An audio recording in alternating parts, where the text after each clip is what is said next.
హరి ఓం.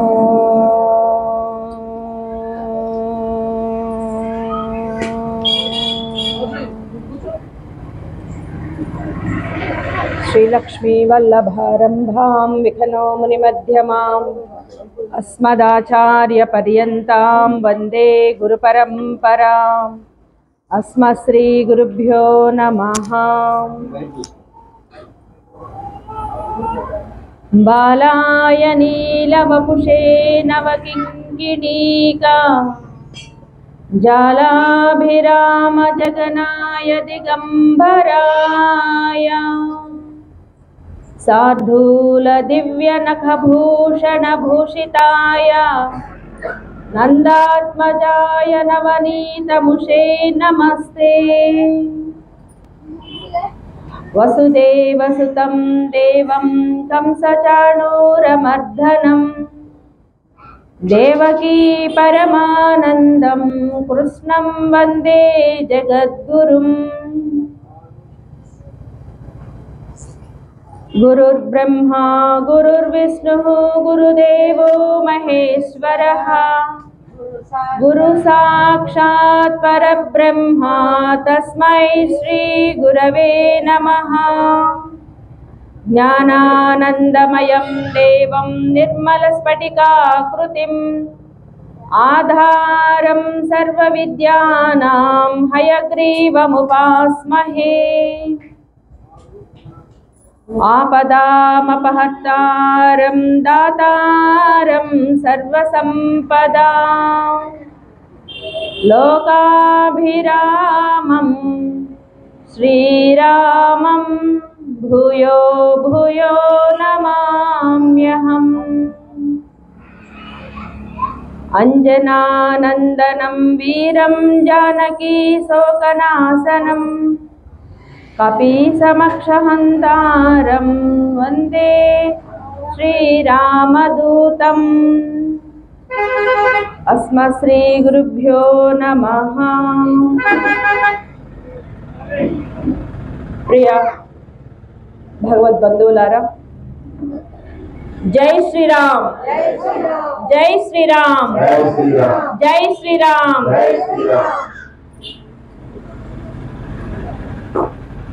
ఈరోజు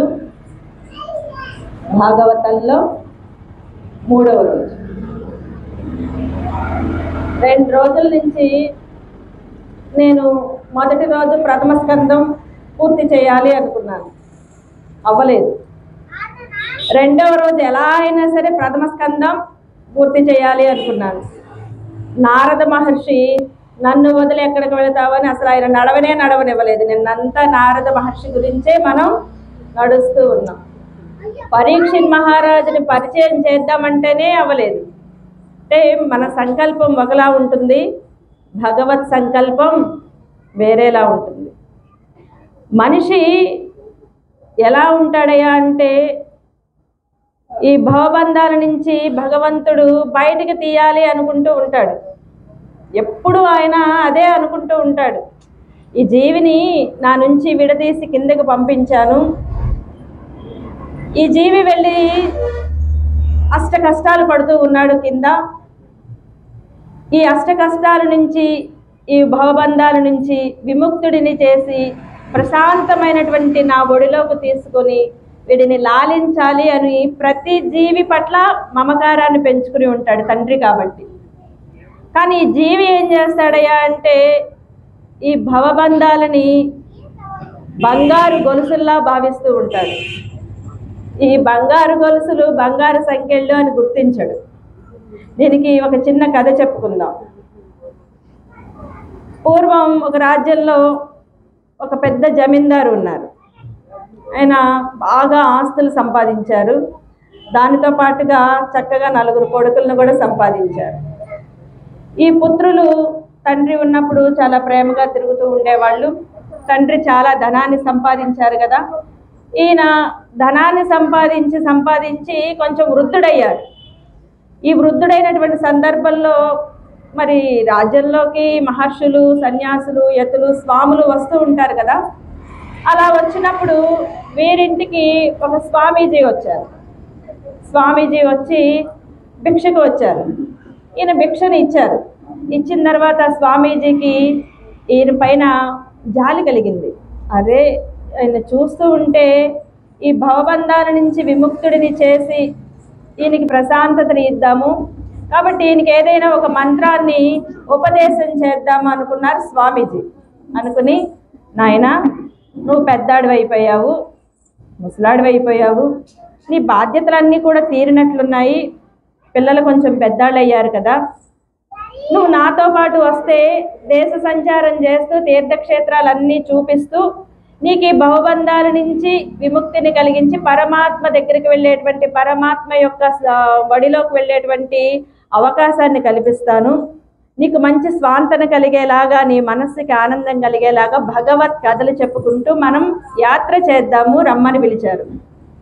పిలిస్తే ఈయన, అరే స్వామి, మీరేమనుకోవద్దు, నా బిడ్డలకి ఇంకా వివాహాలు కాలేదు, కాబట్టి వారికి వివాహాలు చేసేసారనుకోండి, వారి బాధ్యతల్లో వాళ్ళు ఉంటారు, నేను బాధ్యతల నుంచి విముక్తుడనవుతాను, మరలా వస్తాను అని చెప్పాడు. సరే నాయన అని చెప్పి ఈ స్వామి వెళ్ళిపోయారు. మరలా కొన్ని సంవత్సరాలకి ఆయన మరలా వచ్చారు అదే ఊరికి, ఈ జమీందారు ఇంటికి మరలా వచ్చారు. వచ్చి, నాయన, పిల్లలందరికీ పెళ్ళిళ్ళు అయినట్లున్నాయి, పిల్లలు కూడా కలిగినట్లున్నారు, చక్కగా ఆడుకుంటూ చాలా బాగుంది ఇల్లు, అది మరి వెళదామా అని అడిగారు. అరే స్వామి, పిల్లలు ఇప్పుడే కదా పెళ్ళిళ్ళు అయ్యి బాధ్యతల్లోకి వస్తూ ఉన్నారు, నేను ఇంత ఆస్తిని సంపాదించాను, మరి దీన్ని జాగ్రత్త చేసుకునేటువంటి తెలివి ధైర్యము వీళ్ళకు ఉందో లేదో తెలియట్లేదు, కాబట్టి కొంతకాలం ఆగి వస్తాను అని చెప్పాడు. నీ కర్మరా బాబు అనుకొని ఆయన సరే నాయన అని చెప్పి మరలా వెళ్ళిపోయారు. మరలా కొన్ని రోజులకు వచ్చారండి. వచ్చేసరికి ఈ స్వామీజీకి ఆ జమీందారు కనిపించలేదు. అక్కడ ఒక కుక్క కనిపించిందండి, శునకం. ఈ జీవిని చూడగానే, అది మహర్షిని చూడగానే తన సహజ స్వభావంతో అరవడం మొదలుపెట్టింది. ఈ అరుస్తూ ఉన్నటువంటి ఈ కుక్క ఏదైతే ఉందో దాన్ని చూసి ఈయన గుర్తుపట్టారు, ఇది క్రిందటి జన్మలో ఆ జమీందారే. ఈయన ఏంటయ్యా అంటే, అసలు ఆ కొడుకుల పైన ఉన్నటువంటి మమకారంతో, ఒకవేళ నేను వెళ్ళిపోతే ఈ పిల్లలు ఏమైపోతారు అని చెప్పి ఆ ఇంటికి కాపలా కాసే కుక్కగా పుట్టిందండి చనిపోయి. చూడండి, బంధాలు ఎంత బయట నుంచి గురువులు వచ్చి లాగుదామన్నా కూడా మనం ఎలా బిగుసుకుపోతామనేది. సరే, ఆ శునకాన్ని చూసి, అరే నాయనా, జమీందారు జన్మ అయిపోయింది, ఈ శునక జన్మ ఎత్తావు, ఇప్పుడైనా రా మనం పోదామన్నాడు. ఆ శునకం అప్పటికైనా కూడా ఒప్పుకోవాలి కదా. లేదు లేదు స్వామి, ఇంటి నిండా బంగారం, డబ్బు, నగలు ఇన్ని ఉన్నాయి, ఇన్ని ఉన్న వాటిని మరి ఎవరైనా దొంగలు వచ్చి పట్టుకు వెళ్ళిపోతారేమో, నేను కాపలా కాయాలి కదా, నా పుత్రులకి ఇదంతా మళ్ళా నష్టం కలగకుండా ఉండాలి కదా అని చెప్పారు. సరే అని చెప్పి స్వామీజీ మళ్ళీ వెళ్ళిపోయారండి. స్వామి చూడండి ఎంత దయ కలిగినటువంటి వాడు అంటే, మనల్ని బయటపడేద్దామని చెప్పి గురువులు వస్తూ ఉంటారు, ఏదో ఒక ఉపదేశం ఇచ్చో కథలు చెప్పో మనకి స్వాంతన కలిగించి భగవత్ సేవలోకి నడిపించి భగవంతుడి సన్నిధికి నడిపించడానికి గురువులు వస్తూ ఉంటారు. కానీ మనం ఏం చేస్తామయ్యా అంటే వాటిని గుర్తించాం. మన ఈ ఉన్నటువంటి బంధాలు ఏవైతే ఉన్నాయో వీటిని శాశ్వతం అనుకుంటూ ఉంటాం. ఇక్కడ ఈ స్వామి వెళ్ళిపోయారు. మరలా కొన్ని సంవత్సరాలు గడిచింది. అయితే ఈ జమీందారు బ్రతికుండగా ఏం చేశాడయ్యా అంటే, తన యొక్క విలువైనటువంటి రత్నాలు, నగలు, ఈ మొత్తం బంగారం లాంటి సంపదనంతా కూడా ఒక పెద్ద కుండలో పెట్టి దాన్ని ఒక మామిడి చెట్టు కింద పాత్ర తీసి దానిలో పాతి పెట్టాడనమాట. అంటే ఎవరికీ తెలియకుండా గుప్త నిధిగా దాచి ఉంచాడు. ఏదైతే గుప్త నిధిగా దాచి ఉంచినటువంటి ఆ నిధి ఉందో పిల్లలకి కూడా తెలియదు. ఈ పిల్లలకు కూడా తెలియకపోయేసరికి ఈయన చెప్పకుండానే చనిపోయాడు. మరలా శునక జన్మ ఎత్తాడు. ఈ వెళ్ళిపోయిన స్వామీజీ కొన్ని సంవత్సరాలకు మరలా వచ్చారు. వచ్చేసరికి ఈయన చూస్తూ ఉన్నారు, ఆ కుక్క కనిపించలేదు. అక్కడ కనిపించకపోయేసరికి వెంటనే ఆ ఇంట్లో ఉన్నటువంటి పెద్ద అబ్బాయిని పిలిచారు. నాయన, మీ నాన్నగారు కాలం చేసి చాలా రోజులైంది కదా, మరి ఇక్కడ ఒక కుక్క ఉండాలి కదా, అది ఏమైంది అని చెప్పి. అది కూడా చనిపోయిందండి, దాన్ని ఏడ్చి పారేసాము అని చెప్పాడు. ఇంతలోకి ఈయన అలా గమనిస్తూ ఉండగా ఆ మామిడి చెట్టు కింద ఒక పెద్ద పుట్ట కనిపించిందండి. ఎక్కడైతే జమీందారు నిధిని చక్కగా పాతిపెట్టి ఉంచాడో అక్కడ ఒక పెద్ద పుట్ట వచ్చింది. ఈ పుట్టని చూడగానే ఈయన దృష్టి ఆ పుట్టలో ఉన్నటువంటి పాము దగ్గరికి వెళ్ళింది. దివ్య దృష్టి కలిగినటువంటి వ్యక్తి కాబట్టి పుట్టలో ఉన్నటువంటి పామును గుర్తించారు. గుర్తించగానే ఈయన ఆ పుట్టలో ఉన్నటువంటి పాముని పిలిచారు. అది గుర్తుపట్టింది. మహర్షి, నా సంపద అంతా ఇక్కడ ఉంది, నా పిల్లలకి సంపదన్న దారి చూపించేసి వస్తాను. మరి ఇది అనవసరంగా భూమిలో పెట్టి వ్యర్థమైపోతుంది కదా, నా పిల్లలకు ఉపయోగపడదు, కాబట్టి దీని గురించి వాళ్ళకి వివరం చెప్పేసి వస్తాను అన్నాడు. ఏమి జన్మరా నీది, ఇన్ని జన్మలెత్తి నేను నిన్ను ఉద్ధరించుదామని చూసినా కూడా నువ్వు ఇప్పటికీ కూడా గుర్తించలేకపోతున్నావు అని చెప్పి, సరే అలానే నీ పిల్లల్ని పిలువు అన్నాడు. ఈ పాము తాను ఉన్నటువంటి స్థితిని మర్చిపోయింది. తను ఒక పాముని, మనుషులు నన్ను చూస్తే కొడతారు, చంపేస్తారు అనేటువంటి స్థితిని మర్చిపోయి తను ఒక తండ్రిని, ఇంట్లో ఉన్నవాళ్ళు తన పిల్లలు అనుకుంది. ఈ దేహం ఉన్నంత వరకే కదా బాంధవ్యాలన్నీ. ఎప్పుడైతే ఈ పాము బయటకు వచ్చి బుసలు కొడుతూ పైకి వచ్చి పడగ విప్పి ఆడడం మొదలుపెట్టిందో, లోపల నుంచి కుమారులు కర్రలు తీసుకువచ్చి టపా టపా కొట్టి చంపేశారు. ఏ పుత్రుల కోసమైతే మానవ జన్మ నుంచి శునక జన్మ ఎత్తి, శునక జన్మ నుంచి పాము జన్మ ఎత్తి వారికి ఎంతో ఉపకారం చేయాలి అని తపించిపోయాడో జమీందారు, చివరికి ఆ పిల్లల చేతిలోనే హతమైపోయాడు. ఈ హతమైపోయినటువంటి ఆత్మని ఇంకేం ఉద్ధరిస్తాడండి స్వామి? ఇప్పుడు గురువులు దేహం ఉండగా ఉపదేశం చేసి దానితోటి మన యొక్క ఈ దేహాన్ని సాధనంగా చేసుకుని భగవత్ సన్నిధికి నడవాలి అని నిన్న నారద మహర్షి చెప్పారు. ఈ దేహమే లేదు, ఇప్పుడు సాధనం లేదు, ఇంకా ఈయన్ని ఏ విధంగా ఆయన గట్టెక్కించగలరు? కాబట్టి మనందరం కూడా అదేనండి, మనకి దేహం ఉన్నప్పుడు దేహం విలువ తెలియదు. ఈ దేహాన్ని దేనికి సాధనంగా వాడతామయ్యా అంటే ధన సంపాదనకి సాధనంగా వాడతాం. ఎంతసేపు ధనాన్ని సంపాదించాలి, కూడబెట్టాలి. ఈ ధన సంపాదన కోసమే సాధనంగా వాడతాం, కానీ ఈ ఆత్మకి కావలసినటువంటి సంపదని చేర్చేటువంటి సాధనంగా వాడము. దేహానికి ఇక్కడ పోషణ ఎంత అవసరమో ఆత్మకి ఇది దేహాన్ని వదిలేసాక పరమాత్మ దగ్గరికి నడవడానికి ఆత్మకి కూడా పోషణ అవసరం. ఆ పోషణ ఏదయా అంటే హరి కథల యొక్క ఆ లీలా శ్రవణాలు వింటూ వాటిలో మైమరిచిపోయి మనం వాటిని అనుసరిస్తూ ఆ దారిలో నడవడం. మనం ఏ పనిలో ఉన్నా కూడా భగవత్ సేవ, భగవత్ సాన్నిధ్యం, భగవత్ కీర్తన, భగవత్ కథలు అనేవి వినాలి. ఆ గురువుల యొక్క ఉపదేశాలు విని వారు చెప్పినటువంటి వివరాలను మనం పట్టుపుచ్చుకొని భగవత్ సన్నిధికి నడిచేటువంటి ఆత్మకి కావలసినటువంటి పోషణనిచ్చేటువంటి సాధనంగా దేహాన్ని వాడాలి అని చెప్పి నిన్న మనకు నారద మహర్షి ఎంతో గొప్పగా తెలియజేశారు. ఆయనే ఈ ఆత్మతత్వాన్ని ప్రకటించినటువంటి గురువులు.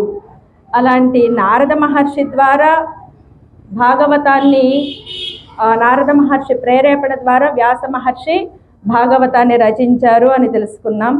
మరి ఇక్కడ సూత మహర్షిని అడుగుతూ ఉన్నారు సౌనకాది మహామునులు, ఓ మహర్షి, ఏ విధమైనటువంటి కీర్తనలు చేస్తే మనం ఈ భవబంధాలని దాటగలము అనేది చెప్తూ వాళ్ళు అడుగుతూ ఉన్నారు.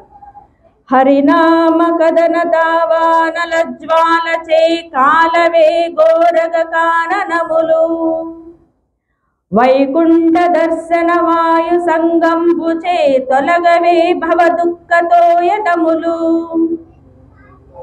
కమలనాభ ధ్యాన కంఠీరవంబు చే కూలవే సంతాప కుంజరములు నారాయణ స్మరణ ప్రభాకర దీప్తి తీరవే షడ్వర్గ తిమిరరతులు నళిన నయన భక్తి నావచేగాక సంసార జలది దాటి చనగరాదు వేయునేల మాకు విష్ణు ప్రభావంబు తెలుపవయ్య సూతధీ సమేత అని చెప్పి ఇక్కడ సౌనకాది మహామునులు సూత మహర్షిని అడుగుతూ ఉన్నారు.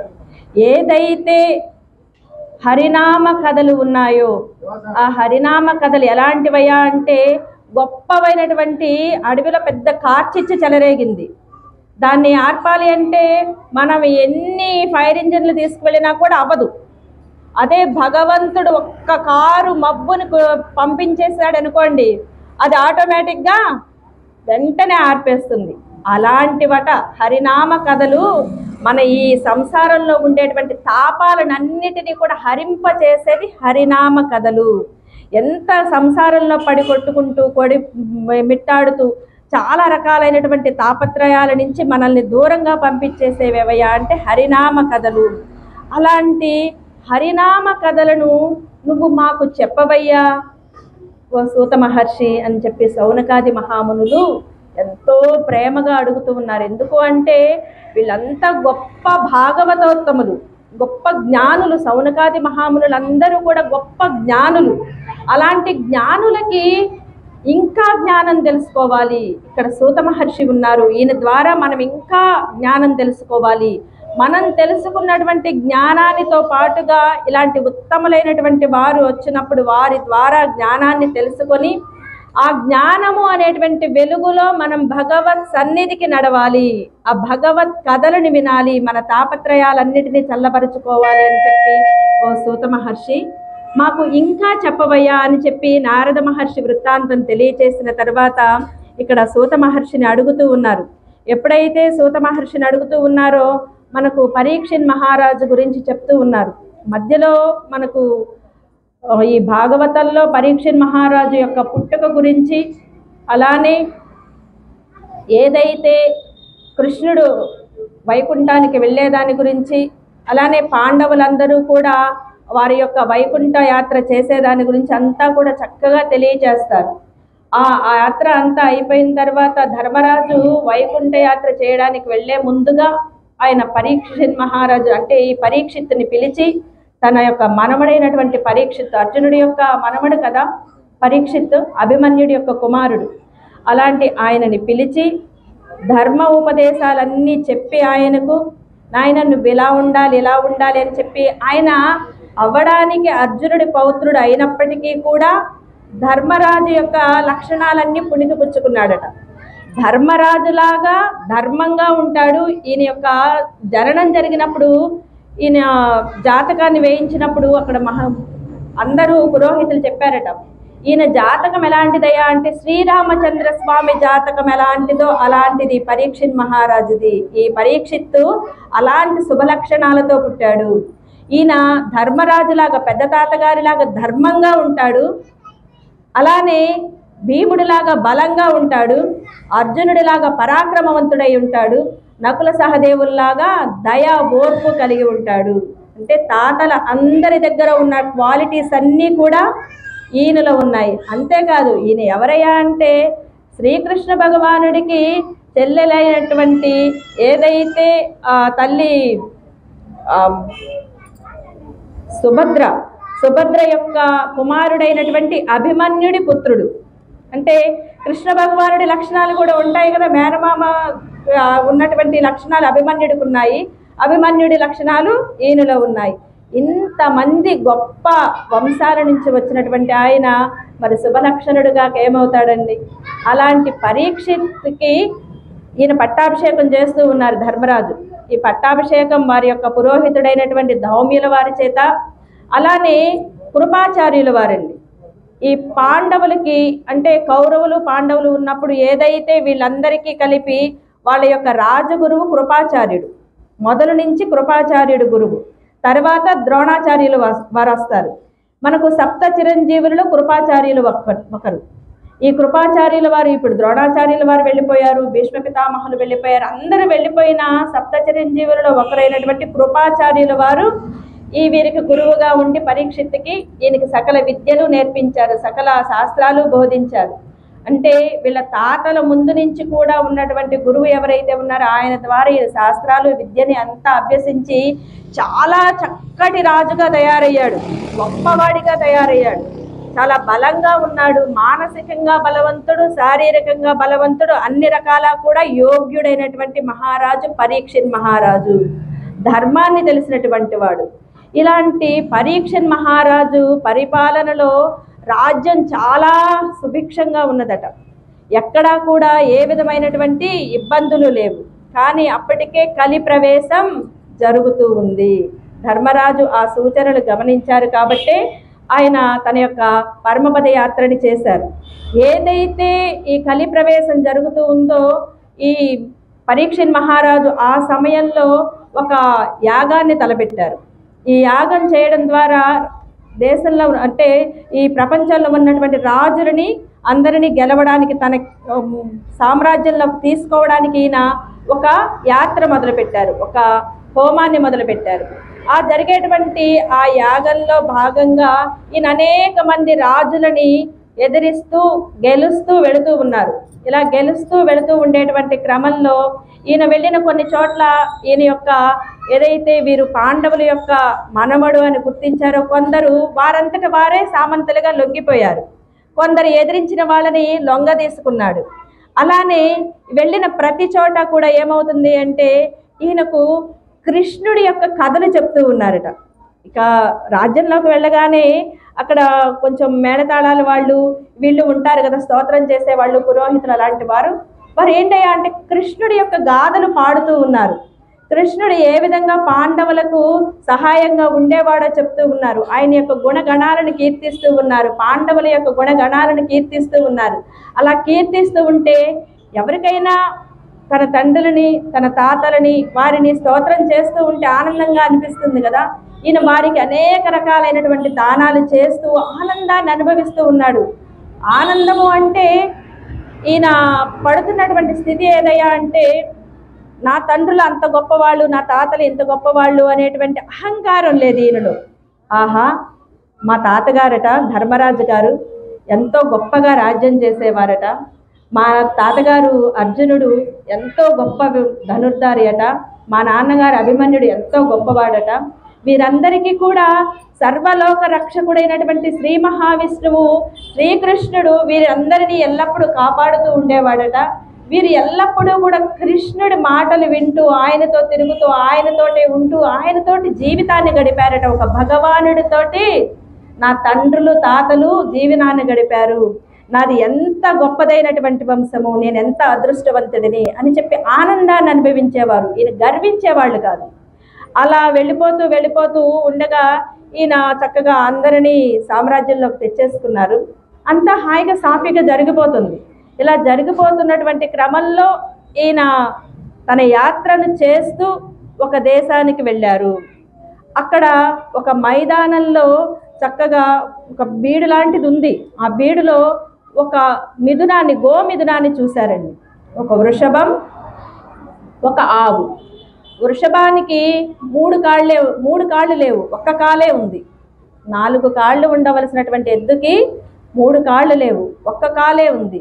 ఈ గోవు ఏమో బక్క చిక్కిపోయి చాలా బలహీనంగా, అంటే బిడ్డను కోల్పోయినటువంటి తల్లిలాగా దిగులుగా ఉన్నదట. అలా దిగులుగా ఉన్నటువంటి ఆ గోవుని, ఆ వృషభాన్ని ఈయన దర్శించారు. ఈయన దర్శించినప్పుడు ఈ గోవు ఈ వృషభం మాట్లాడుకుంటూ ఉన్నాయటండి. చాలా దీనంగా మాట్లాడుకుంటూ ఉన్నాయి. ఆ వృషభాన్ని చూడడంతో గోవు అడుగుతూ ఉంది, ఓ ధర్మదేవత, ఆయన ధర్మదేవత. వృషభం ఎవరయ్యా అంటే ధర్మదేవత, గోవు భూదేవి. ఈమె ధర్మదేవతను అడుగుతూ ఉంది, ఓ ధర్మదేవత, ఎంత గొప్పగా జీవించావు నువ్వు. కృష్ణుడు ఉన్నప్పుడు మనకి ఏ విధమైనటువంటి బాధలు లేవు, ఏ విధమైనటువంటి కష్టాలు లేవు, దొంగతనాలు లేవు, అసత్యాలు లేవు, జోదమాడేవారు లేరు, పరస్త్రీని నిందించేవాళ్ళు లేరు, అసలు ఏ విధమైనటువంటి దూషణలు లేవు. ఎంత గొప్ప రోజులు అవి, ఎంత బాగుండేవి. ఆ కృష్ణయ్య నా మేనిపైన అలా నడుస్తూ నడుస్తూ ఉంటే నా ఒళ్ళంతా పులకరించిపోయి, ఆ పులకరించినటువంటి ఆనందంలో నా నుంచి అనేక రకాలైనటువంటి సస్యాలు పండేవి, పంటలు విరివిగా పండేవి. ఆ కృష్ణయ్య యొక్క స్పర్శ చేత నా గో సంతతి అంతా కూడా బాగా వృద్ధి చెందేది. గోవులన్నీ కూడా సమృద్ధిగా క్షీరాన్ని ఇచ్చేవి. పిల్లలందరూ కూడా చాలా బలంగా ఆరోగ్యంగా ఉండేవాళ్ళు. కానీ పరిస్థితులు మారిపోయాయి. చూడు, ఇప్పుడు నీ దగ్గర 4 కాళ్ళల్లో 1 కాలే మిగిలింది. ఈ కాలు కూడా ఎలా ఉంటుందో తెలియకుండా అయిపోయింది పరిస్థితి.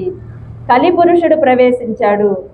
ఈ కలిపురుషుడు ప్రవేశం వలన మనకి ఇలాంటి దుర్గతులు పట్టాయి అని చెప్పి ఆ భూదేవి ఏదైతే ఉందో, గోరూపంలో ఉన్నటువంటి భూదేవి ధర్మదేవతతో మొరపెట్టుకుని ఏడుస్తూ ఉందండి తల్లి.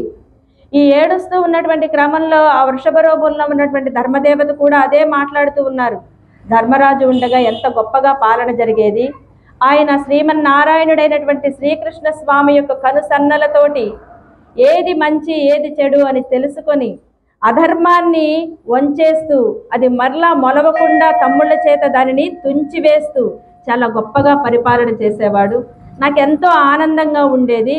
అలాంటిది ఈరోజు నేను ఇలా అయిపోయాను అని చెప్పి వాళ్ళిద్దరూ బాధపడుతూ ఉన్నారండి, ధర్మదేవత భూమాత. ఈ బాధపడుతూ ఉన్నటువంటి సందర్భంలో ఈ పరీక్షిత్ మహారాజు వారిద్దరిని చూశారు. ఈ చూడడంతో ఆయన గమనించారు వీరిద్దరూ కూడా భూదేవి ధర్మదేవుడు అని చెప్పి గుర్తించి ఆయన వాళ్ళ దగ్గరకు వెళ్ళి వాళ్ళని ఓదార్చాలి అని ప్రయత్నిస్తున్నటువంటి సందర్భంలోనే ఆయన అలా చూస్తూ ఉండగానే అక్కడికి తాడి చెట్టంత పొడవులో ఉన్నటువంటి ఒక వ్యక్తి వచ్చాడట. తాడి చెట్టంత పొడవులో ఉన్నాడు, చాలా భీకరంగా ఉన్నాడు. ఉండడానికి రాజు వేషంలో ఉన్నాడు. రాజు వేషంలో ఉన్నటువంటి ఆయన చాలా భయంకరమైనటువంటి అవతారంలో ఉన్నాడు. వచ్చి రావడమే చేతిలో ఒక దండాన్ని పట్టుకుని ఉన్నాడు. చూడండి, దండము అంటే శాసించేది, దండించేది. ఆ దండం పట్టుకుని ఉన్నాడు. ఈ పురుషుడే కలిపురుషుడు. రావడమే దండంతో వచ్చేసాడు. శాసించడమా, శిక్షించడమా, ప్రేమించడం అనేది లేదు. ధర్మం, దయ, ఏ విధమైనటువంటి లక్షణం లేదు కలిపురుషుడిలో. కాబట్టి ఇప్పుడు మనలో ఎవరికైనా కోపం ఎక్కువ ఉన్నా, నీకు దయ లేదురా అన్నా, నీకు ధర్మం లేదురా అన్నా కూడా ఏంటయ్యా అంటే మనలో కలిపురుషుడి ప్రభావాలు ఎక్కువగా ఉన్నాయి. కలియుగంలో పుట్టాం కాబట్టి ఇలాంటి వాటినన్నింటినీ తొలగించుకోమని ఇందాక చెప్పారు కదా, హరినామ కథన దావానలంచే అని చెప్పి. అలాంటి హరినామ కథలు వింటూ ఉన్నప్పుడు ఈ ఏదైతే మనలో వచ్చేటువంటి బీపీ స్థాయిలు ఉన్నాయో వాటిని కంట్రోల్ చేస్తూ ఉంటాయి అన్నమాట. అందుకోసం మనం వినాలి. ఇక్కడ ఈ కలిపురుషుడు రావడంతో ఏం చేశాడయ్యా అంటే ఏం ఆలోచించలేదండి. అక్కడ ఎవరిని పలకరించలేదు, ఎవరిని మాట్లాడించలేదు, ఏం చేయలేదు.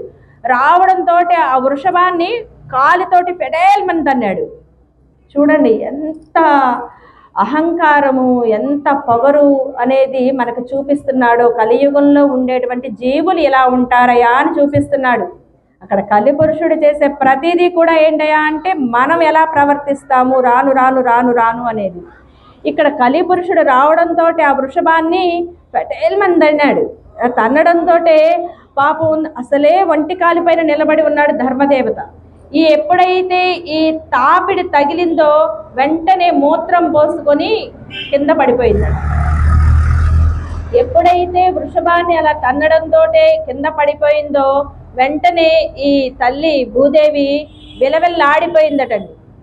విలవిల్లాడిపోయి ఒడికిపోతూ కింద పడిపోయి ఆ నోటిలో ఉన్నటువంటి గడ్డి పరకలని పక్కన పడేసి ఆమె కింద పడిపోయి ఏడుస్తూ ఉన్నది. ఆ ఏడుస్తూ ఉన్నటువంటి గోవునైనా వదిలాడా దుర్మార్గుడు?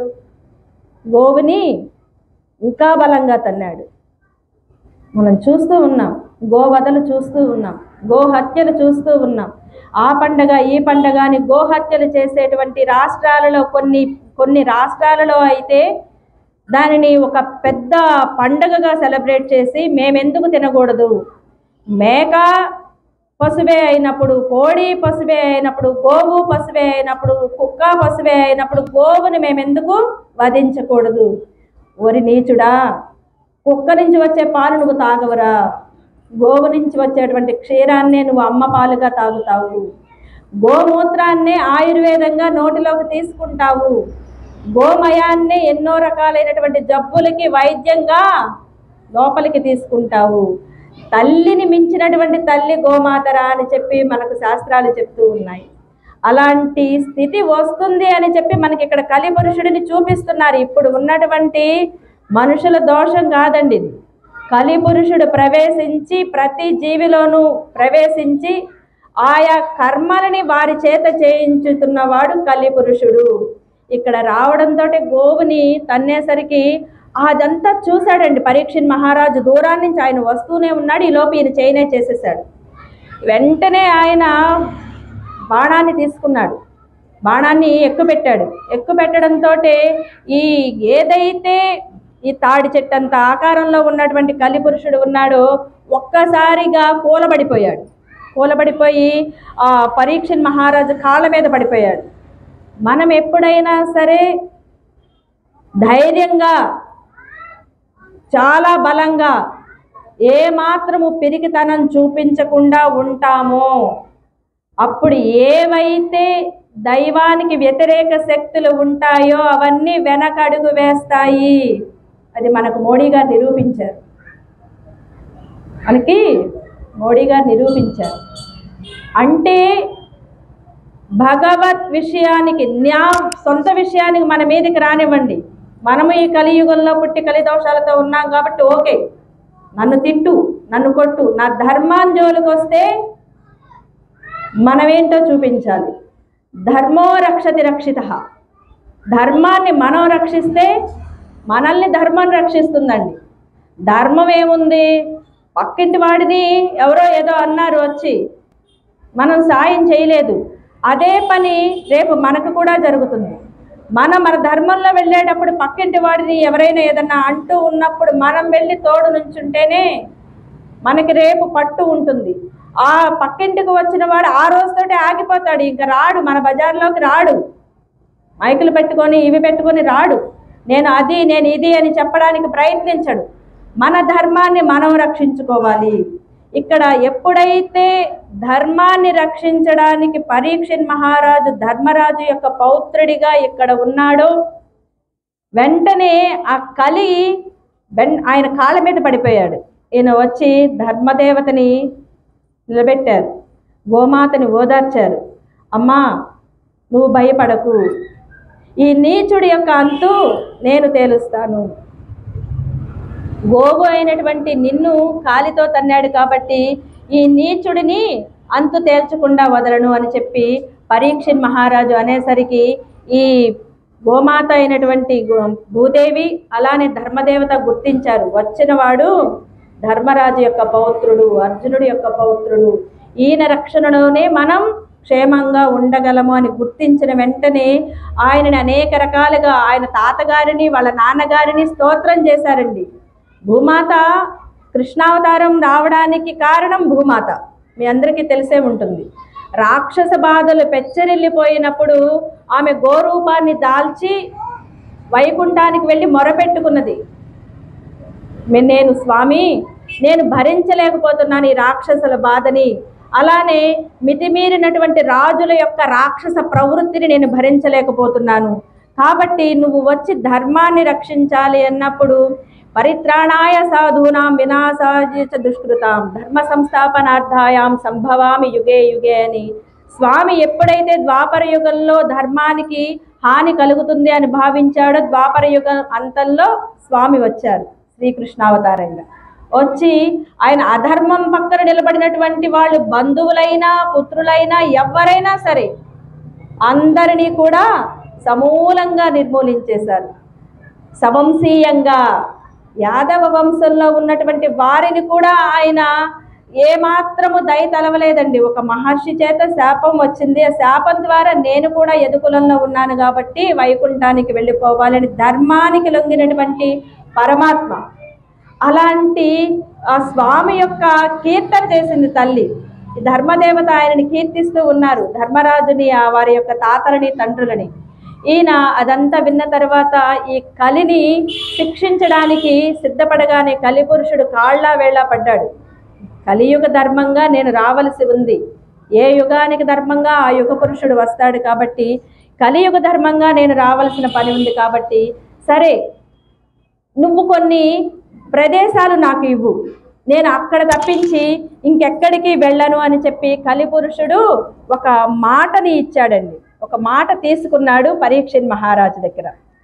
పరీక్షిత్ మహారాజు కొన్ని ప్రదేశాలు చెప్పారు, కలిపురుషుడు ఎక్కడెక్కడ ఉండాలి, ఎక్కడ ఉంటే ఆ కలిపురుషుడికి జీవితం ఉంటుంది,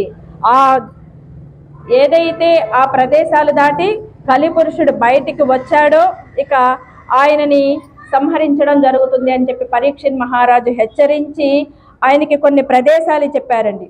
ఎక్కడైతే అకారణంగా ప్రాణివధ జరుగుతుందో, జంతు హింస జరుగుతుందో అక్కడ నువ్వు ఉండు. అక్కడ ఎవరైతే ప్రాణివధ జీవహింస చేస్తూ ఉంటారో వారి దగ్గర, అలానే అకారణంగా స్త్రీల దగ్గర, అంటే స్త్రీలు వ్యామోహాన్ని కలుగజేస్తారు కాబట్టి స్త్రీల వ్యామోహం ఉండకూడదు కాబట్టి స్త్రీ దగ్గర, అలానే యూతము అంటే జోదం ఆడే వాళ్ళ దగ్గర, మద్యపానం చేసే వాళ్ళ దగ్గర, వీళ్ళ దగ్గర నువ్వు ఈ 4 స్థానాలు నువ్వు ఉండు అని చెప్పారు కలిపురుషుడికి. ఈ కలిపురుషుడు, అయ్యా తాడి చెట్టు అంతున్నాను, నాకు ఈ 4 ఎలా సరిపోతాయి జీవనానికి, ఇంకొన్ని చెప్పరాదు అని చెప్పి బ్రతిమలాడుకున్నాడు. సరే ఇవి చాలవా, అయితే ఇంకొక 5 చెప్తాను చూడు అని చెప్పి అసత్యం ఆడే దగ్గర, ఎవరైతే అసత్య భాషణ చేస్తారో వారిలో నువ్వు ప్రవేశించు, మత్తు మందులు ఎవరైతే సేవిస్తూ ఉంటారో వారిలో నువ్వు ప్రవేశించు, ఇంకా ఏదైతే హింస కామము అనేది మితిమిరిపోయి ఉంటుందో కోరిక, అది ఏ కోరికైనా అండి, కామము అంటే కోరిక, అది ఒక తిండి మీద కావచ్చు, ఒక డబ్బు మీద కావచ్చు, ఒక స్త్రీ మీద కావచ్చు, ఒక ఏదైనా సరే కూడినటువంటిది మనకి అతిగా కావాలి అనుకోవడం కామం. అలాంటి అతి కోరిక ఎవరి దగ్గర అయితే ఉంటుందో వారిలో ప్రవేశించు. ఇక ఊరికనే శత్రుభావనలు పెంచుకునే వారి దగ్గర, వీరి దగ్గర నువ్వు ఉండు అని చెప్పి ఆయనకి దానికి తోడుగా బంగారాన్ని కూడా జోడించారండి. బంగారంలో కూడా కలిపురుషుడు ఉంటాడు. చూడండి, బంగారానికి అందుకే ఇంత రేట్ ఎక్కువ, ఇప్పుడు విడివాటికి అంత రేట్ లేదు, బంగారానికే రేట్ ఎక్కువ. ఎందుకంటే కలిపురుషుడు రోజులు కాబట్టి కలిగే ఉంటుంది ఇంపార్టెన్స్. సో ఈయన ఈ స్నానాలు ఇచ్చిన తర్వాత ఈ కలిపురుషుడు వెళ్ళిపోయాడు. ఆయన చక్కగా నమస్కారం చేశాడు. ఆయన దోషం ఏం లేదండి, ప్రతి యుగానికి ఒక్కొక్క ధర్మం ఉంటుంది కాబట్టి ఆ ధర్మం ప్రకారం కలిపురుషుడు వచ్చాడు.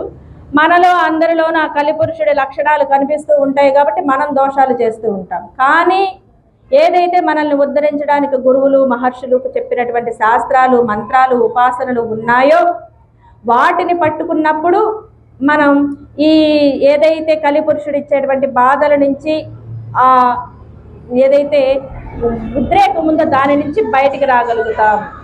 హరిర్హరతి పాపాని దుష్ట చిత్తైరపి స్మృతః అనిత్యయాపి సంస్పృష్టో దహత్యేవ హి పావకః అన్నారు. హరి అనేటువంటి ఒక్క 2 అక్షరాలు చాలండి, మీరు వేయి చేయనద్దు, ఏం చెయ్యొద్దు. ఈ కలియుగంలో మనుషులు నిన్న చెప్పుకున్న మలసులు, మందబుద్ధులు, అల్పాయువులు, అలాగే ఉగ్రరోగ సంకలితులు వీళ్ళందరూ కొడతారయ్యా, వీళ్ళు ఏం చెయ్యలేరు పాపం, ఉసూరుమంటా ఉంటారు, ఎండను తట్టుకోలేరు, వర్షాన్ని తట్టుకోలేరు, చలిని తట్టుకోలేరు, ఎక్కువ తిన్నా తట్టుకోలేరు, తక్కువ తిన్నా తట్టుకోలేరు, వీళ్ళంతా కూడా అల్పాయుష్కులు. ఎందుకు, వీళ్ళు ఏదో జీవితాన్ని కలియుగంలో జీవించాలి కాబట్టి పుట్టారు, కానీ వీళ్ళు ఏం చేయలేరు.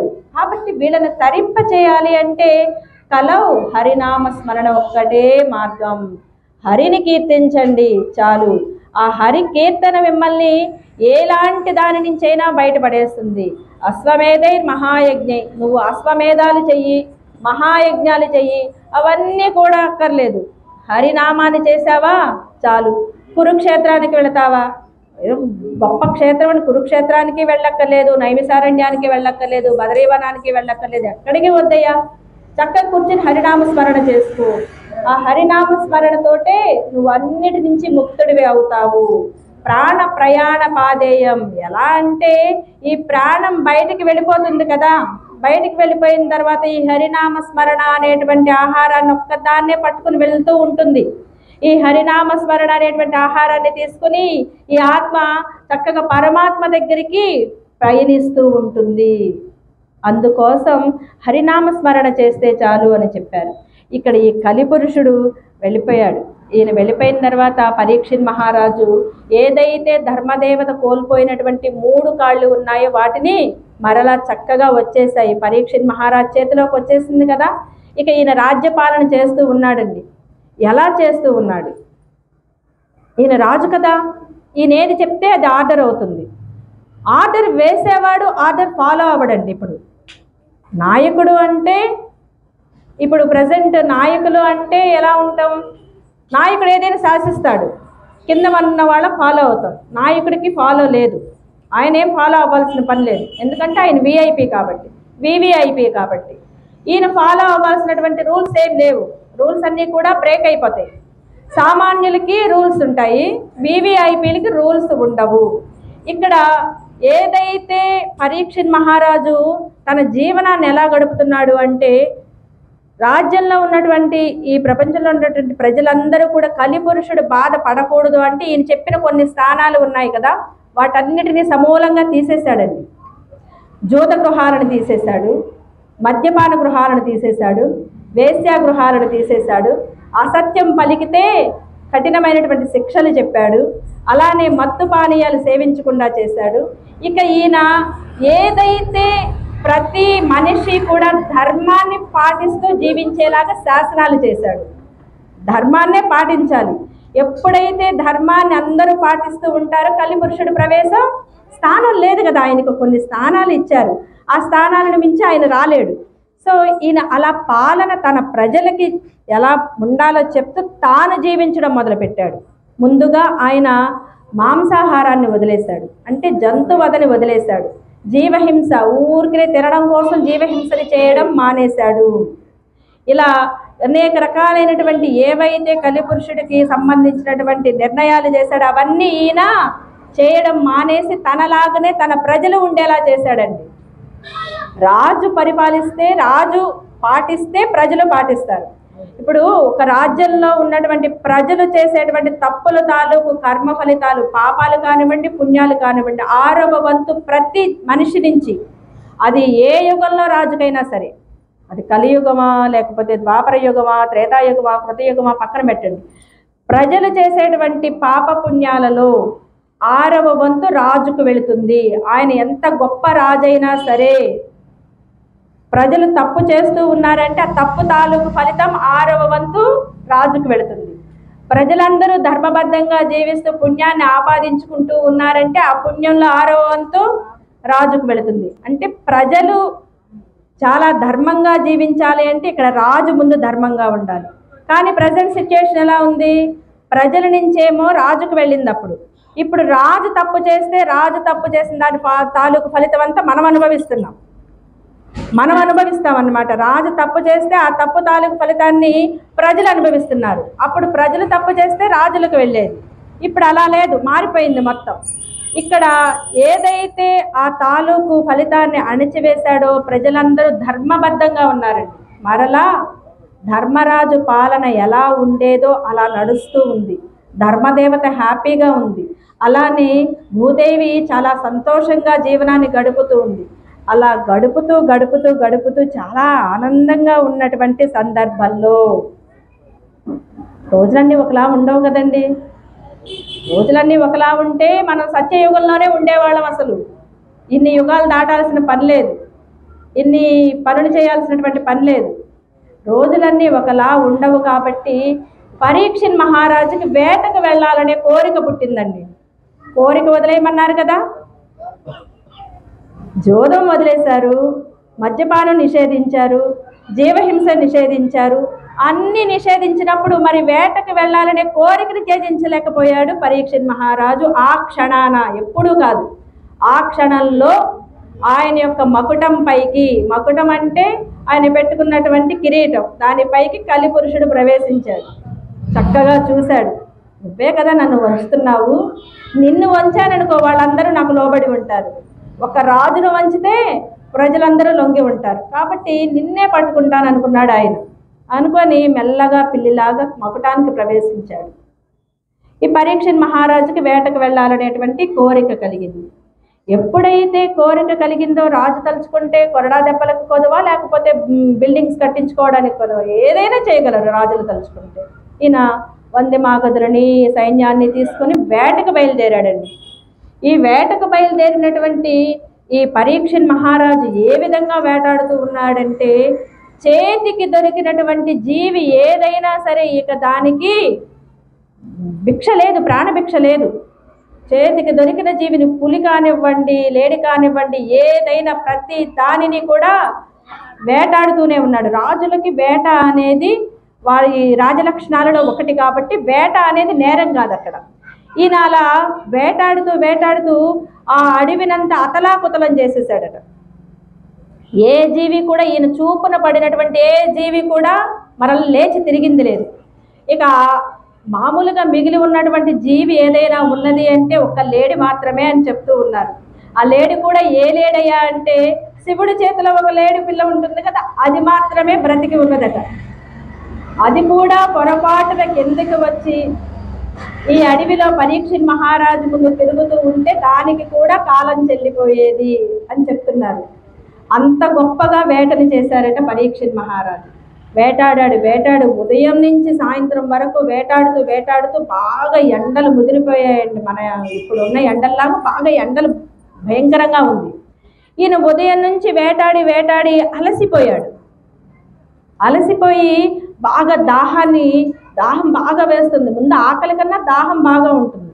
సో ఈయన దాహం తీర్చుకోవడం కోసం ముందు ఆకలి సంగతి దేవుడు ఎరుగు, దాహం ఎక్కడైనా తీరుతుందేమో అని చెప్పి ఆ అడవిలో అన్ని చోట్ల తిరుగుతూ ఉన్నాడు. ఎక్కడా కూడా నీటి గుంట కనిపించలేదు, ఎక్కడా నీరు అనేది కనిపించలేదు. ఈయన ప్రాణం కడుగొట్టుకుపోతుంది. ఆకలి దప్పిక ప్రథమ శత్రువులు, మనిషికి ప్రథమ మిత్రులు అవే, ప్రథమ శత్రువులు అవే. మనిషి ఆకలికి దప్పికకి తట్టుకోలేక ఎన్నో రకాలైనటువంటి అకృత్యాలు చేసేటువంటి పరిస్థితి. అలాంటి సందర్భంలో పరీక్షిత్ మహారాజు దాహానికి తట్టుకోలేక తిరుగుతూ అక్కడే ఉన్నటువంటి ఒక మహర్షి ఆశ్రమానికి వెళ్ళారు. మహర్షులు ఉంటారు కదా అడవులలో, ఆయన ఒక ఆశ్రమానికి వెళ్ళారండి. ఆ ఆశ్రమం ఎవరిదయా అంటే సమీక మహర్షి అనేటువంటి ఒక మహర్షి ఆశ్రమం. ఈ సమీక మహర్షి ఎంత గొప్పవాడు అంటే ఈయన ఉదయం లేచిన దగ్గర నుంచి అంటే మరలా ఎప్పుడు పడుకుంటారనేది తెలియదు. ఆయన ధ్యాస అంతా కూడా నిరంతరం అంతర్దృష్టే. తన యొక్క అంతర్లీనంగా ఉంటూ బాహ్య స్మృతిని వదిలేసి బాహ్యంగా ఏం జరుగుతుంది ఏంటి అనేది ఏమీ తెలియదు ఆయనకి. ఆయన అంతర్లీనంగా ఎల్లప్పుడూ కూడా నారాయణ యొక్క పాద పంకజముల పైన తన యొక్క దృష్టినంతా నిలిపి ఆ భక్తిలోనే ఆ పాదాలు కళ్ళు తెరిచినా కళ్ళు మూసినా మరలా ఆ పాదాలు కనిపించవేమో అన్నంత నిష్టగా ఏకాగ్రతగా ఆ స్వామి యొక్క పాదాలనే తన హృదయ మనోఫలకం పైన ఉంచుకొని వాటిపైనే నిరంతరమైనటువంటి దీక్షతోటి ధ్యానం చేసుకుంటూ వేరే ఏ ధ్యాస లేకుండా హరిచింతన చేసేటువంటి పరమ భక్తుడు, పరమ యోగనిష్ఠుడు అయినటువంటి సమీక మహర్షి ఆశ్రమానికి వచ్చారండి పరీక్షిత్ మహారాజు. ఎప్పుడైతే ఈ సమీక మహర్షి ఆశ్రమానికి వచ్చారో అక్కడ సమీక మహర్షి ఈయన వచ్చేసరికి చక్కగా ధ్యానం చేసుకుంటూ ఉన్నారండి. సమాధి అవస్థలో ఉన్నారు. సమాధి అవస్థ అంటే తెలుసు కదా, ఇక ఏ మాత్రము బయట యొక్క స్మృతి ఉండదు. బయట వారు పిలిచినా అది చెవి నుంచి లోపలికి వెళ్ళదు. ఏ రకమైనటువంటి శారీరక బాధలు సుఖాలు అనుభవించరు. వారు అంతర్లీనంగా భగవద్ ధ్యానంలోనే ఉంటారు. అలా ఉన్నటువంటి సమీక మహర్షిని పరీక్షిత్ మహారాజు చూశారు. చూడడంతో ఈయన చాలా చక్కగా వినయంగా అడిగారు. పరీక్షిత్ మహారాజు వచ్చారు, మహర్షి నేను ఉదయం నుంచి వేట చేసి అలసిపోయి ఉన్నాను, చాలా దాహంగా ఉంది, నాకు కొంచెం మంచినీరు ఇప్పించండి అని చెప్పి చాలా ఆర్తిగా అడిగారు పరీక్షిత్ మహారాజు.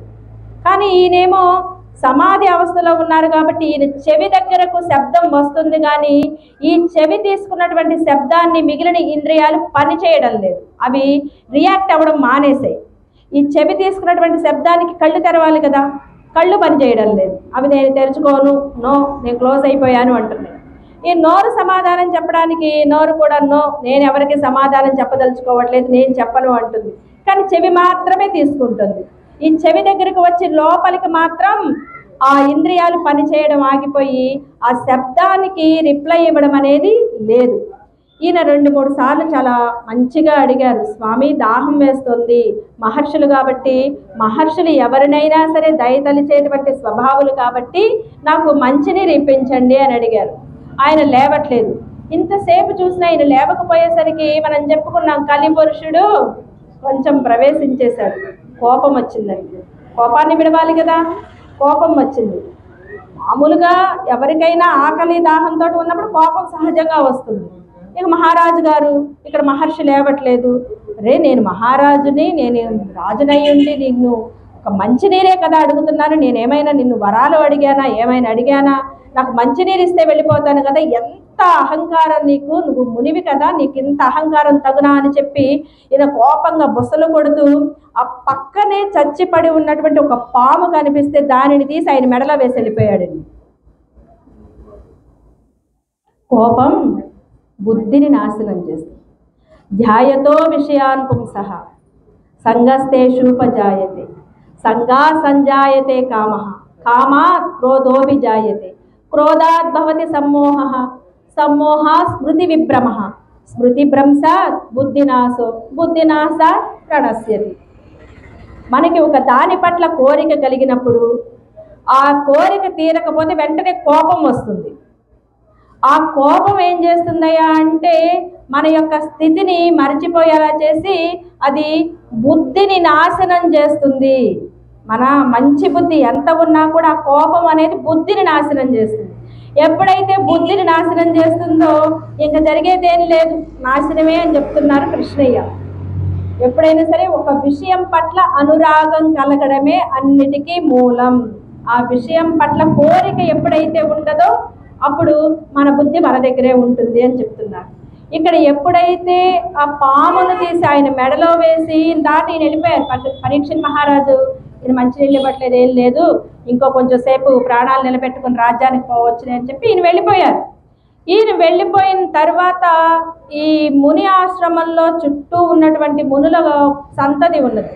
వీరు ఆడుకుంటూ ఆడుకుంటూ వచ్చి చూశారండి. ఈ మహారాజు ఒక పాము చచ్చి పడి ఉన్నటువంటి పామును తీసి ఈ సమీక మహర్షి మెడలో వేయడము అనేది అక్కడ ఉన్నటువంటి ముని బాలకులు చూశారు.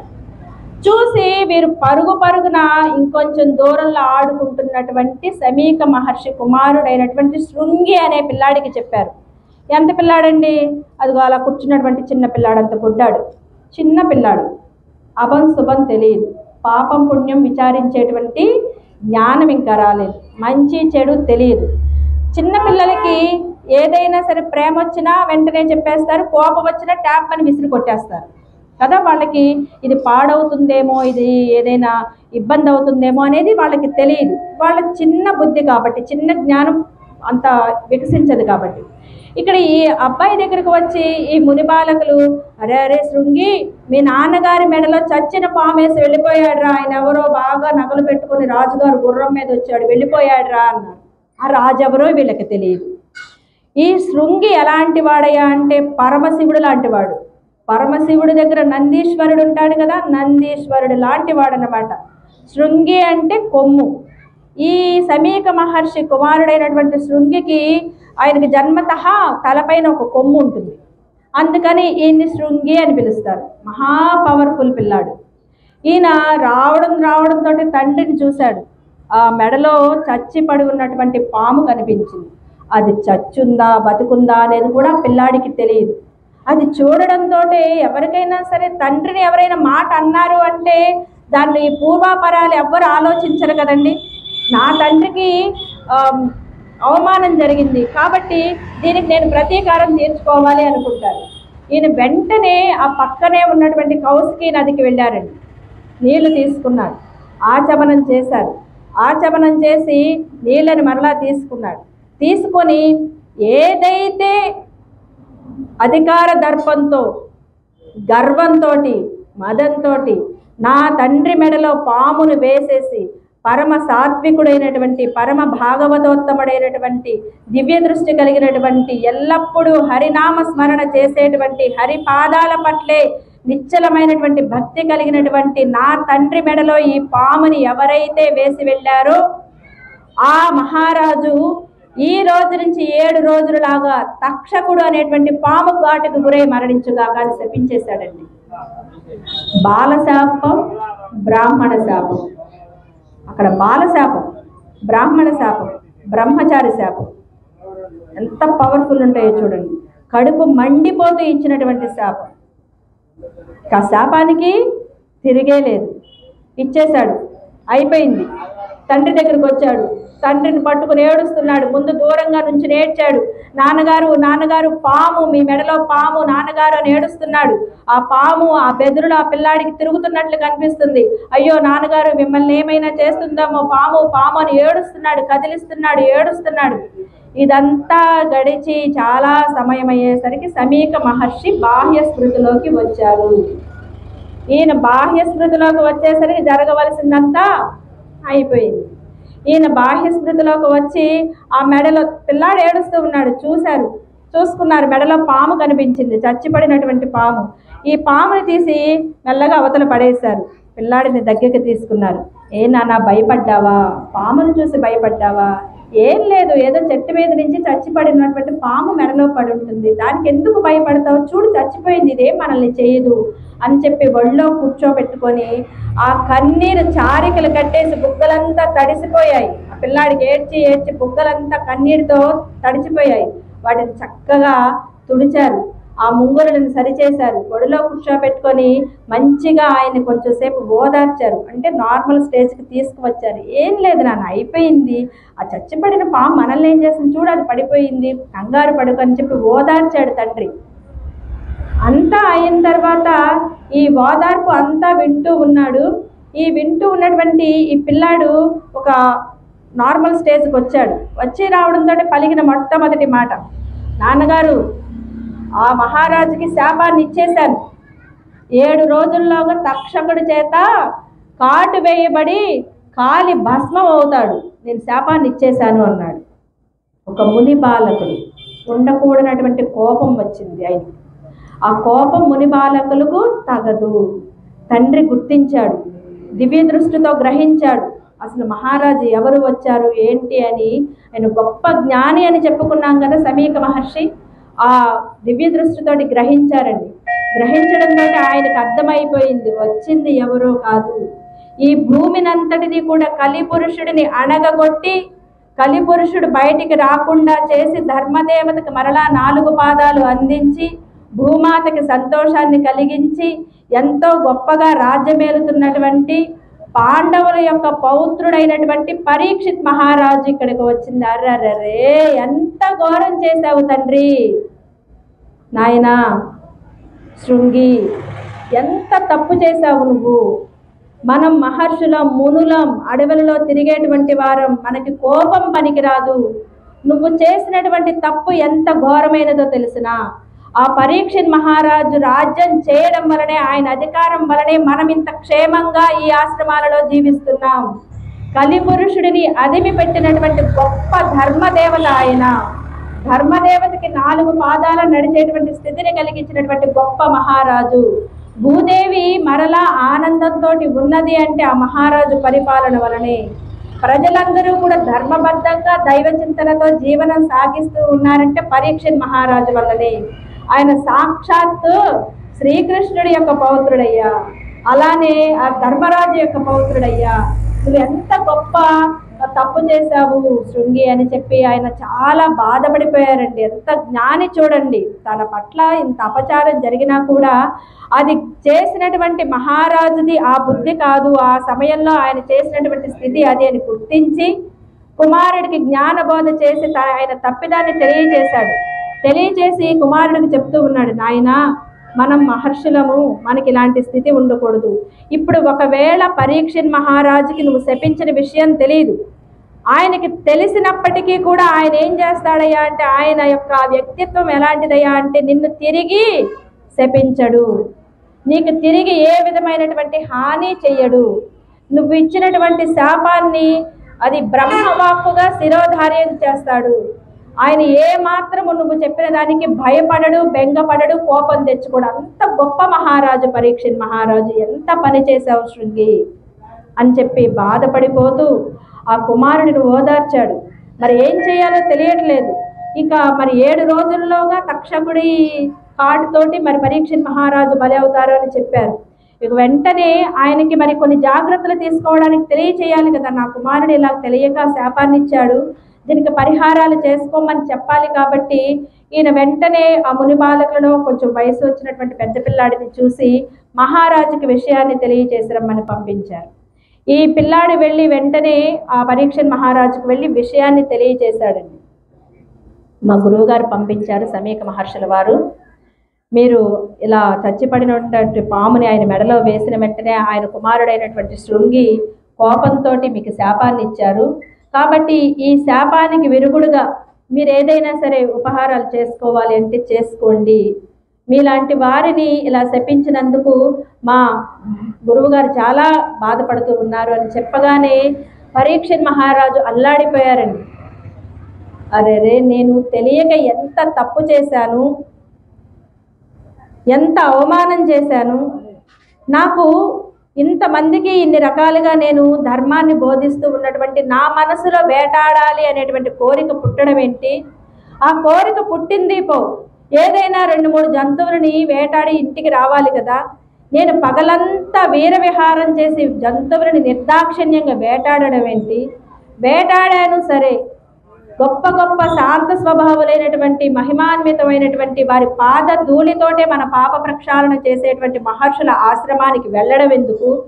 వెళ్ళాను సరే, ఆయన తపోనిష్టలో ఉంటారని గుర్తించాలి కదా. నేనేమైనా శాస్త్రాలు చదవని వాడినా, ధర్మం తెలియని వాడినా, మహర్షుల సమాధి అవస్థలో ఉంటారని గ్రహించాలి కదా. నేను గ్రహించకుండా అధికార దర్పంతో మదంతో నేను ఎంత గొప్ప తప్పు చేసి ఆ చచ్చిన పాముని ఆయన మెడలో వేశాను. కాబట్టి ఈ శాపం నాకు సరి అయినదే. ఆ బాలుడు ఇచ్చినటువంటి శాపాన్ని నేను అనుభవిస్తాను. ఎలా అనుభవిస్తానయ్యా అంటే, ఇది ఇన్ని రోజులుగా నేను ఈ భవబంధాలలో చిక్కుకొని ఈ రాజ్యము, ఈ పాలన, ఇది అది అంటూ భోజాల మీద మోస్తూ అలసిపోయాను. స్వామి, నన్ను నీ పాదాల చెంతకు తీసుకువెళ్ళమని నేను ప్రతిరోజు ఆయనని ధ్యానిస్తూ ఉన్నాను కదా. అందుకోసం నా తండ్రి నా మీద కరుణించి ఈ బ్రాహ్మణ శాపాన్ని ఇచ్చాడు. అందుకోసం నా తండ్రి దగ్గరికి వెళ్ళే సమయం నాకు ఆసన్నమైంది. ఈ శాపాన్ని నేను భరిస్తాను, నేను తిరిగి శాపాన్ని ఇవ్వను అని చెప్పి ఎంత గొప్ప మనసులో చూడండి. అక్కడ సమీక మహర్షిది కానీ, చిన్నపిల్లాడు కాబట్టి ఆయనదేం లేదు, ఆయన దోషం లేదు. సమీక మహర్షిది కానీ, ఇక్కడ పరీక్షణ్ మహారాజుది కానీ, ఆయన మహారాజుకి శాపాన్ని ఇచ్చాడని ఆయన బాధపడిపోయారు. ఒక బ్రాహ్మణుడికి నేను, ఒక మహర్షికి నేను అవమానం చేశాను, ఈ అవమానం నేను చేయకుండా ఉండాల్సింది, బ్రాహ్మణ శాపాన్ని నేను తప్పించుకోవడానికి ప్రయత్నించకూడదు, ఈ శాపాన్ని నేను శిరోధార్యంగా భావించాలి, ఇది నా తండ్రి దగ్గరికి వెళ్ళడానికి నాకు ఆహ్వానము అని చెప్పి ఆయన ఆనందపడిపోయారట. అలా ఆనందపడిపోతూ, తండ్రి అంటే అభిమన్యుడు కాదమ్మా, తండ్రి అంటే అందరికీ తండ్రి, అందరికీ తండ్రి ఎవరయ్యా అంటే శ్రీ మహావిష్ణువు. ఆ శ్రీకృష్ణుడి దగ్గరికి వెళ్ళాలి అనేటువంటి కోరిక ఆయనది. అలాంటి ఆ స్థితిలో ఉండగా ఆయన అందరినీ పిలిపించారు, మంత్రులని అందరినీ పిలిపించారు. ఇక ఈ రాజ్యాన్ని అంతటినీ కూడా వదిలేయాలి. ఇప్పుడు మరి 7 రోజుల్లో తను మరణాన్ని అనుభవించాలి అంటే ఈ రాజ్యకాంక్ష పోవాలి, ఇవన్నీ పోవాలి. ఇందాక చెప్పుకున్న కథలో కనుక జమీందారు అరే నిన్ను భగవంతుడి దగ్గరికి చేరుస్తాను రారా నాయన అన్నా కూడా, నేను నా కొడుకులకి సంపాదించాలి, సంపాదించిన దాన్ని కాపలా కాయాలి, కాపలా కాసిన దాన్ని రక్షించాలి అని చెప్పి మనిషి జన్మ, ఎద్దు జన్మ, కుక్క జన్మ, పాము జన్మ ఎత్తి జన్మలు సేవ చేశాడు కదా. అలా కాదు, ఈయన ఈ జన్మని ఇక్కడతోటి ఈ భవబంధాలన్నిటినీ విముక్తుల్ని చేసుకోవాలి అనుకున్నాడు. తన కుమారులలో 4 కుమారులు ఉన్నారు. ఆయన 4 కుమారుల్లో పెద్దవాడైనటువంటి జనమేజయుడిని పిలిచారు. ఈ జనమేజయుడిది ఒక పెద్ద కథండి. ఈ పాము కాటికి పరిహారంగా ఆయన ఇంకొక పెద్ద పరిహారం చేస్తారు తర్వాత, అది వేరే విషయం.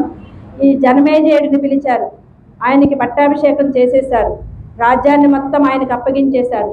మంత్రులందరికీ అప్పగింతలు చెప్పారు. చిన్నవాడు, చాలా చిన్నవాడు అప్పటికి జనమేజయుడు, అధికారం చేసేటువంటి వయసు లేదు ఆయనకి, ఆయన చాలా చిన్నపిల్లాడు.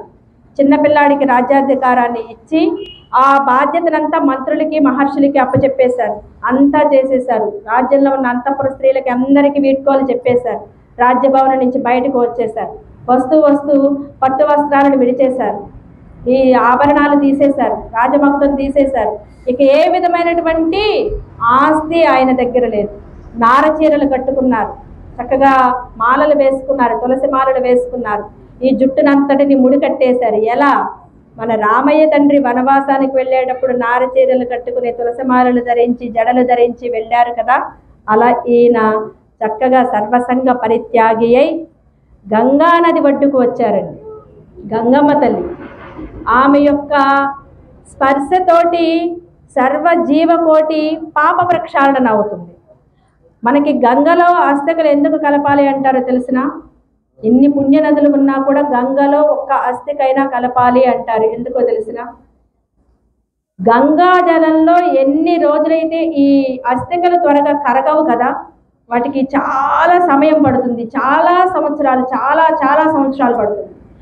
గంగలో వేసినటువంటి అస్థిక ఎన్ని రోజులు గంగా జలంలో ఉంటుందో ఆ అస్థిక తాలూకు జీవి, ఆ ఆత్మ అన్ని సంవత్సరాలు, అన్ని యుగాలు పరమపదంలో పరమాత్మ దగ్గర చక్కగా క్షేమంగా మోక్షాన్ని పొంది ఉంటాడన్నమాట. అందుకోసం మన పెద్దల యొక్క అస్థికలు గంగా జలంలో కలపాలి అని ముఖ్యంగా చెప్తారు.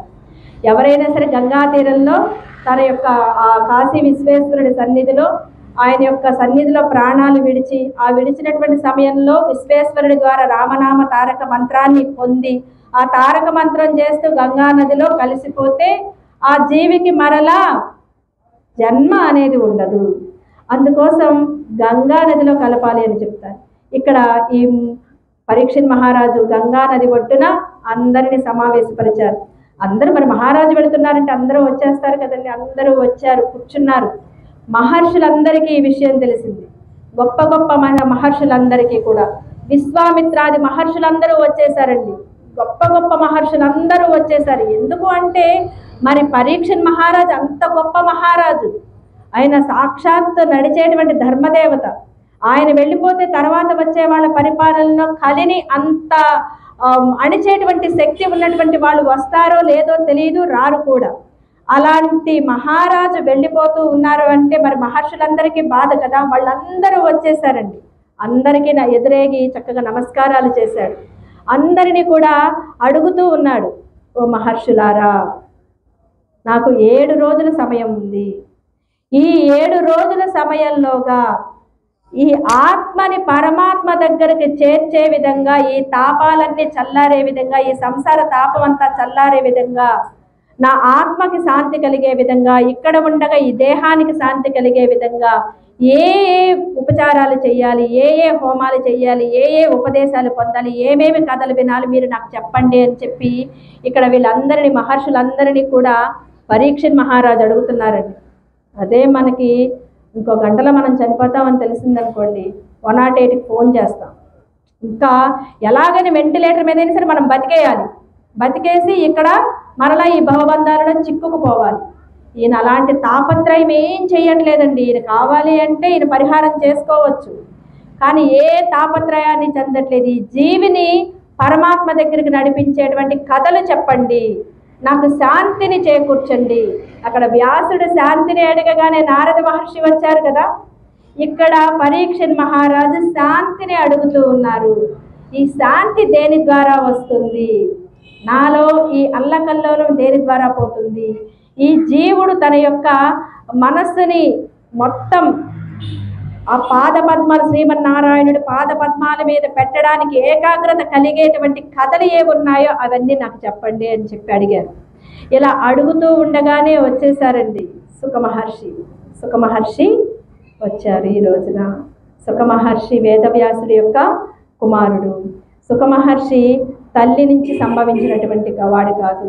వేదవ్యాసుడు తన యొక్క ఉదయాన్నే సంధ్యా వందనాలు అయిపోయిన తర్వాత ఆయన చేసేటువంటి ఆ హోమ ప్రక్రియ జరుగుతూ ఉన్నప్పుడు, ఆ హోమ ప్రక్రియ జరిగేటప్పుడు అగ్నిని ప్రజ్వలింపచేయడానికి ఆరణి అని చెప్పి ఒక చెక్కని రుద్దుతూ ఉంటారు. చెక్క ద్వారా అగ్నిని పుట్టించి వాళ్ళు హోమాలు చేస్తూ ఉంటారు. ఇప్పట్లాగా అగ్గిపెట్లు, లైటర్లు ఇవన్నీ కాదు, లేవు. కాబట్టి వాళ్ళు అలా ఆరణి ద్వారా దానిని అగ్నిని పుట్టించి ఆయన ఆ హోమాన్ని చేయడానికి సంకల్పించినటువంటి సందర్భంలో వ్యాస మహర్షి చూపు అక్కడ ఉన్నటువంటి ఒక అందమైనటువంటి చిలుక పైన పడిందట.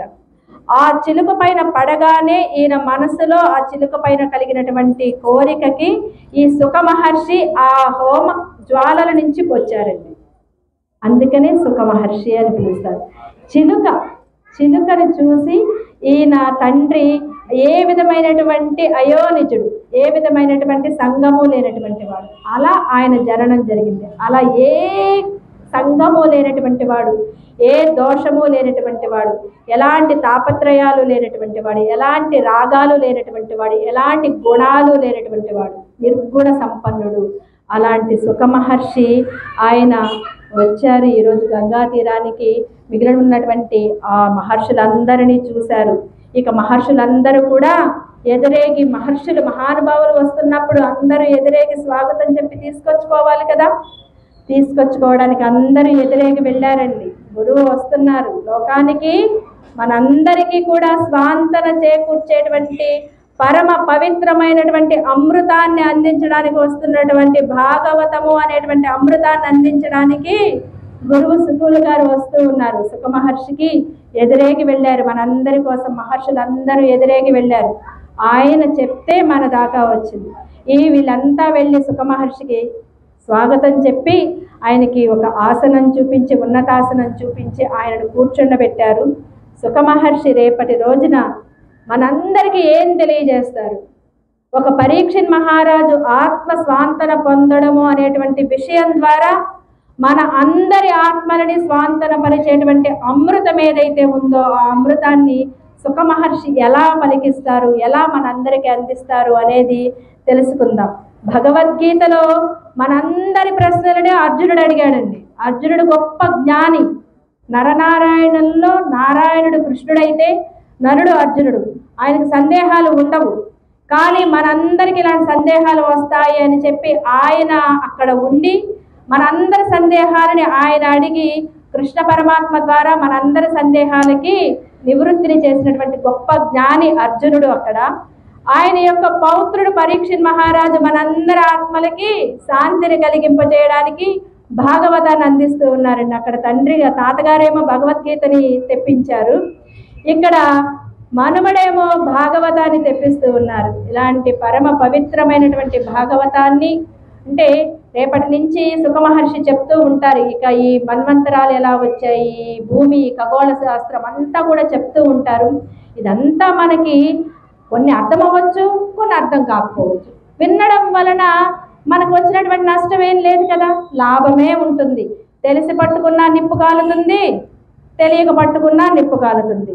హరి అనేటువంటి శబ్దాన్ని నువ్వు తెలిసి చేసినా పుణ్యమే ఇస్తుంది, తెలియక చేసినా పుణ్యాన్ని ఇస్తుంది. కాబట్టి అలాంటి కథాశ్రవణం రేపటి రోజున చేద్దాం, మరింత బాగా విందాం, మరింత బాగా చెప్పే శక్తిని ఆ వ్యాస మహర్షి, ఆ సుఖ మహర్షి, కృష్ణ పరమాత్మ నాకు అందివ్వాలి అని కోరుకుంటూ, అలానే మీ అందరూ శ్రద్ధతోటి వినేటువంటి శక్తిని మీకు ఇవ్వాలని కోరుకుంటూ జై శ్రీరామ్, జై శ్రీరామ్, జై శ్రీరామ్.